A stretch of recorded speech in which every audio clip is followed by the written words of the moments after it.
ಬೆಂಗಳೂರಿನಲ್ಲಿ ಮತ್ತೊಂದು ಅಕ್ರಮ ಸಂಬಂಧ ಪ್ರಕರಣ ವರದಿಯಾಗಿದ್ದು 3 ಮಕ್ಕಳ ತಾಯಿ ಲವರ್ ಜೊತೆ ಪರಾರಿಯಾಗಿದ್ದಾಳೆ. ಅದು ಕೂಡ ಬೆಂಗಳೂರಿನ ಆನೇಕಲ್ನ ತಾಲೂಕಿನಲ್ಲಿ ನಡೆದಿರುವಂತಹ ಘಟನೆ ಇದು. 3 ಮಕ್ಕಳ ತಾಯಿಯೊಬ್ಬಳು ಲವರ್ ಜೊತೆ ಪರಾರಿಯಾಗಿದ್ದು ಈ ಕುರಿತು ತನ್ನ ಗಂಡ ಮಾಧ್ಯಮಗಳೊಂದಿಗೆ ಕಷ್ಟ ಹೇಳಿಕೊಂಡು ಕಣ್ಣೀರು ಹಾಕಿದ್ದಾನೆ. ಜೊತೆಗೆ ಸಂತೋಷ್ ಎಂಬಾತ ನಾನು ಕೆಲಸಕ್ಕೆ ಹೋದ ಬಳಿಕ ನನ್ನ ಹೆಂಡತಿಯನ್ನ ಪುಸಲಾಯಿಸಿ ಆಕೆಯನ್ನ ಬಲೆಗೆ ಬೀಳಿಸಿಕೊಂಡಿದ್ದಾನೆ. ಈ ಕುರಿತ ಸಾಕಷ್ಟು ವಿಡಿಯೋ ಮತ್ತು ಫೋಟೋಗಳು ನನ್ನ ಬಳಿ ಇವೆ ಎಂದು ಪತಿ ಹೇಳಿಕೊಂಡಿದ್ದಾರೆ.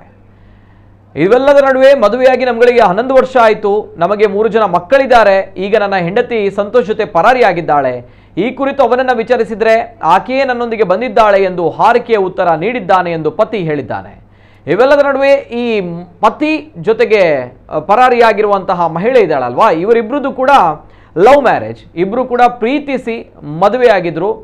ಆ ಮದುವೆಗೆ 11 ವರ್ಷ ಕೂಡ ಆಗಿತ್ತು.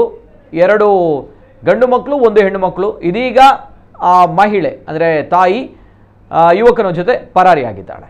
ಈ ಕುರಿತು ಪೊಲೀಸ್ ಠಾಣೆಯಲ್ಲಿ ದೂರು ದಾಖಲಿಸುವುದಾಗಿ ಅವರ ಗಂಡ ಹೇಳಿದ್ದಾರೆ.